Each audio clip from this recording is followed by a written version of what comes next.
नमस्कार दोस्तों, स्वागत है आप सभी का एजू करंट इंडिया पर। दोस्तों, देश के अंदर एक बहस छिड़ी हुई है यूजीसी को लेकर। जो स्वर्ण जाति कभी सड़कों पर नहीं उतरी, जो स्वर्ण जाति कभी प्रोटेस्ट नहीं किए, देश की अर्थव्यवस्था में अहम योगदान निभाती आ रही है, आज वही स्वर्ण जाति यूजीसी को लेकर सड़कों पर उतरी हुई है, सरकार के विरोध में है, यूजीसी गो बैक के नारे लगा रही है। आप इस पूरी न्यूज में देख सकते हैं, पूरी तरह से देश के अंदर बवाल छिड़ा हुआ है और सिर्फ एक ही नारा लगाया जा रहा है, roll back of UGC. UGC को लेकर लोगों के मन में काफी ज्यादा सवाल खड़े हुए हैं। आखिर ऐसा क्या है जो यूजीसी को लेकर पूरे देश में एक बहस छिड़ी हुई है। पूरे देश में लोग सरकार के विरोध में आके खड़े हुए हैं। वो स्वर्ण जाति जो कभी बीजेपी के साथ में खड़ी होती थी, आज उसका कहना है कि यदि बीजेपी के साथ में खड़े होने का यही नतीजा है तो आगे से हम बीजेपी का साथ छोड़ दें।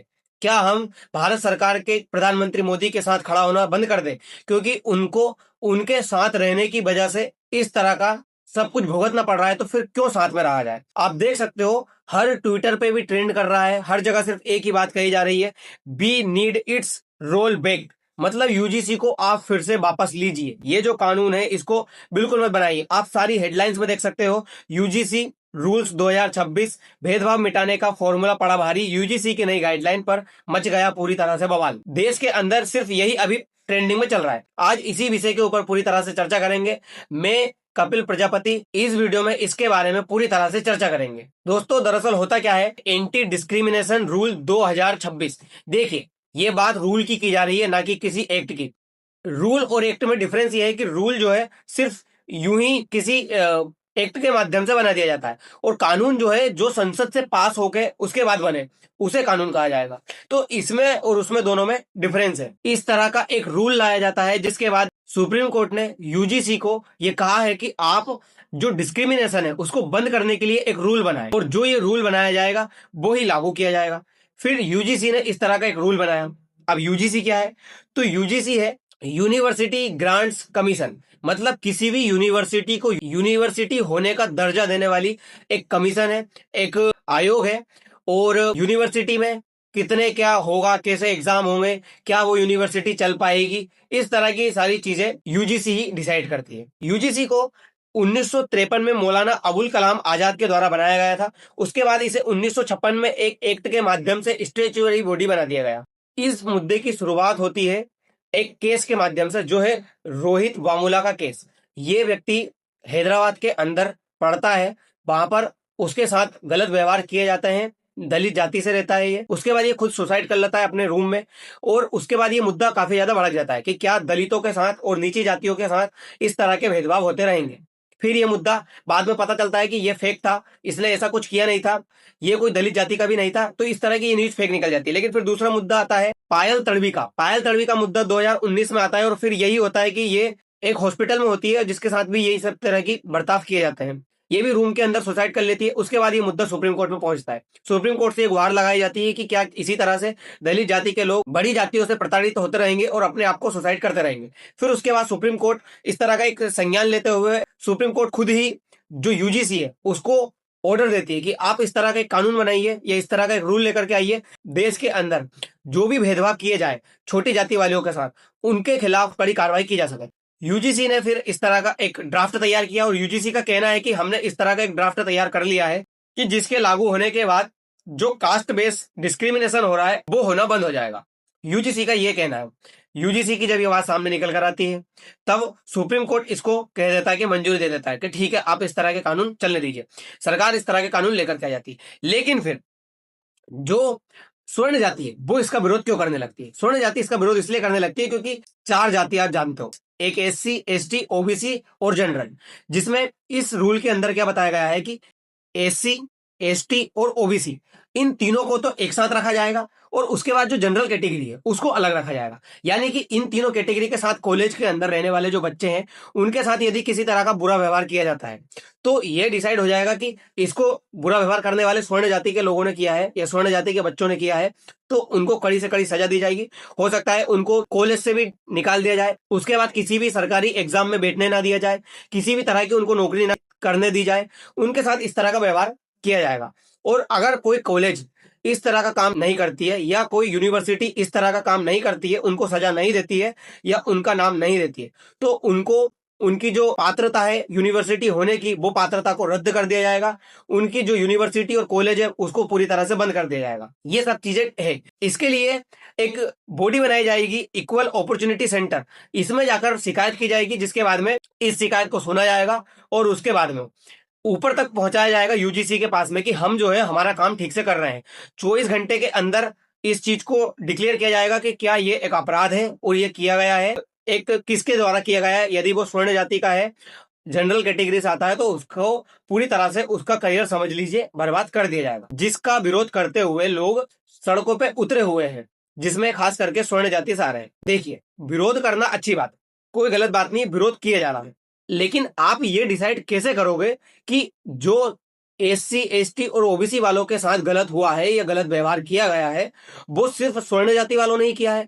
ऐसा कौन सा लिटमस पेपर है सरकार के पास या कॉलेज वालों के पास जो ये डिसाइड कर पाएंगे कि ये सिर्फ स्वर्ण जाति वालों की वजह से ही किया गया है? क्या ऐसा नहीं हो सकता है कि किसी स्वर्ण जाति वालों के साथ जो ये एससी एसटी ओबीसी वाले हैं ये भी कोई गलत व्यवहार कर दे, दुर्व्यवहार कर दे? मान लीजिए मैं स्वर्ण जाति से आता हूं और मैं हर बार क्लास में टॉप करता जा रहा हूं, लेकिन कोई ओबीसी से या एससी से एसटी से आ रहा है, वो हर बार सेकंड आ रहा है, उसको मुझसे प्रॉब्लम है। उसने जाके ये बात कह दी कि सर ये मेरे साथ गलत व्यवहार कर रहा है, मेरे साथ गलत तरीके से बातें कर रहा है, तो फिर तो झूठी खबर में भी मुझे फंसाया जा सकता है। ये मेरा जो करियर है वो पूरी तरह से खत्म हो सकता है, मुझे कॉलेज से बाहर निकाल दिया जाएगा, किसी एग्जाम में नहीं बैठने दिया जाएगा, कोई नौकरी नहीं मिलेगी। इस तरह की चीजें भी तो हो सकती है। तो ये डिसाइड किस तरह से करोगे आप कि ये जो सब कुछ है ये स्वर्ण जाति की तरफ से ही किया जा रहा है, या फिर झूठी खबर में भी तो आप फंसाए जा सकते हैं। पहले जैसे एससी एसटी जो एक्ट बनाया गया था उसके लिए भी तो पहले इसी तरह से आवाज उठाई गई थी। इसका मिसयूज किया जा रहा है और झूठी अफवाहों में, झूठी बातों में लोगों को फंसाया जा रहा है। फिर इसका सरकार ने तोड़ करने के लिए इसको सुधारने की कोशिश की, लेकिन एससी एसटी जाति के लोग हैं वो सड़कों पे उतर गए, उन्होंने इसका विरोध किया। तो सरकार ने कहा कि नहीं, अगर झूठी खबर भी है तो भी उसके खिलाफ एक्शन लिया जाएगा। तो दबाव की राजनीति में सरकार आई है, सरकार इस चीज के लिए तो मान गई, लेकिन जब यूजीसी को लेकर स्वर्ण जातियों के लिए ये सब कुछ किया गया तो क्या सरकार नहीं मानेगी? इस तरह के सवाल स्वर्ण जाति वाले लोग कर रहे हैं। बस यहीं से जाकर जो है बहस पूरे देश के अंदर छिड़ गई, लोग सड़कों पर उतरे हुए हैं और सरकार के विरोध में कर रहे हैं। खास करके बीजेपी के काफी ज्यादा खिलाफ जाकर खड़े हो गए। वही स्वर्ण जाति के लोग हैं जो कभी सड़कों पे नहीं उतरे, कभी उन्होंने देश की संपत्ति को नुकसान नहीं पहुंचाया। पढ़े लिखे लोग जो आज इस तरह की सिचुएशन में आकर के खड़े हुए हैं कि उन्हें खुद को सड़कों पर विरोध करना पड़ रहा है, तो कहीं ना कहीं ये गलती जो है सरकार की मानी जाएगी। क्योंकि राजस्थान में देखिए, अभी कहीं पे भी देखिए, करणी सेना हुई और जो जैन समुदाय है, राजपूत समुदाय है, ब्राह्मण समुदाय है, इस तरह के बहुत सारे लोगों ने अपना विरोध दर्ज कराया है, सरकार के खिलाफ आकर के ये खड़े हुए हैं। इनका कहना है कि ये एक काला कानून है, इसको पूरी तरह से लिया जाना चाहिए, वरना इस तरह तो स्वर्ण जाति का जो अस्तित्व है वो देश के अंदर खतरे में पड़ जाएगा।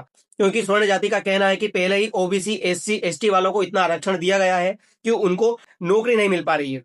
अब आप ऊपर से इस तरह की और चीज लेकर के आ रहे हो जो कि उन लोगों को काफी ज्यादा प्रॉब्लम में डाल सकती है। देखिए, होने वाला क्या है कि आने वाला है उत्तर प्रदेश में चुनाव, तो सरकार इस तरह की वोट बैंक की राजनीति खेलने में लगी हुई है। दूसरी बात, सरकार को पता है कि जो स्वर्ण जाति के लोग हैं वो इस समय हो चुके हैं पढ़े लिखे लोग, वो पढ़े लिखे हो चुके हैं। पढ़े लिखे होने के बाद उनको ये समझ में आता है कि किसको वोट देना है और किसको वोट नहीं देना है।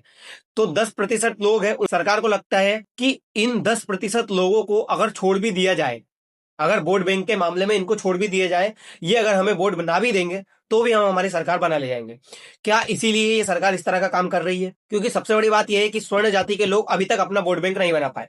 अखिलेश यादव यादवों के लिए सब काम करते हैं, ओबीसी मुसलमानों के लिए काम करते हैं, बीजेपी दलितों के लिए काम कर रही है, कांग्रेस मुसलमानों के लिए काम कर रही है। किस तरह से कोई स्वर्ण जाति के लिए काम कर रहा है? कोई ऐसी पार्टी आप लोगों की बन नहीं पाई है। तो स्वर्ण जाति के लोगों को अपना अब समझना होगा कि उनको भी अपनी एक वोट बैंक तैयार करनी पड़ेगी, या फिर उनको ये दिखाना होगा सरकार को कि उनका हिस्सा बहुत बड़ा है देश के अंदर। क्या कम वोट बैंक होने की वजह से या कम वोट होने की वजह से आप उनको इस तरह से प्रताड़ित नहीं कर सकते। इस तरह के काम अब स्वर्ण जाति के लोगों को करना होगा, क्योंकि स्वर्ण जाति के लोग पढ़े लिखे हो चुके हैं, उनको पहले से पता है कि किसको वोट देना है और किसको वोट नहीं देना है। वो इस तरह के सवाल करने में आगे हैं। तो सरकार को ये लगता है कि इनको अगर साथ लेकर भी चले तो भी अपने को वोट ना देंगे, क्योंकि ये सब कुछ समझते हैं किस तरह की राजनीति चल रही है देश के अंदर। भेदभाव करके वोट को प्राप्त किया जा रहा है, जातिगत राजनीति जो चलाई जा रही है उसके बाद ही चुनाव जीता जा रहा है। इस तरह की सिर्फ एक सरकार नहीं, मैं सिर्फ बीजेपी की नहीं कह रहा हूं, कांग्रेस या कोई भी सरकार हो, जाति के दम पर ही चुनाव जीत रही है, जाति और धर्म के नाम पर ही वोट को हासिल कर पा रही है। तो अब जो स्वर्ण जाति है उसको इस तरह का ध्यान रखना होगा और अपनी जो वोट बैंक है वो तैयार करनी होगी। तो दोस्तों, इस चीज को लेकर आप क्या सोचते हैं, मैंने कम से कम शब्दों में आपको समझाने की कोशिश की है। आप इस सब चीजों को लेकर क्या सोचते हैं जरूर बताइएगा। तो दोस्तों, फिलहाल के लिए इतना ही, मिलते हैं अगली वीडियो में। धन्यवाद।